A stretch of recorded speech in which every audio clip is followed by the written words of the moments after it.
Hey everyone, welcome back to another YouTube video, and in this video I'll be showing you guys how to fix Clash Royale matchmaking not working.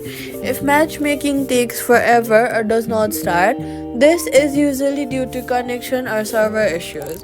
First, check your internet connection. So try switching between Wi-Fi and mobile data if needed, or if that is not possible, try to connect to a stable Wi-Fi so your app operates smoothly. Then swipe up from the bottom of your screen, find Clash Royale and then swipe it away.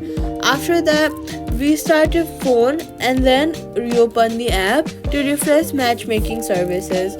Then try changing gaming modes. So some modes have fewer active players at a certain time. So avoid using VPNs as they may place you in regions with fewer players.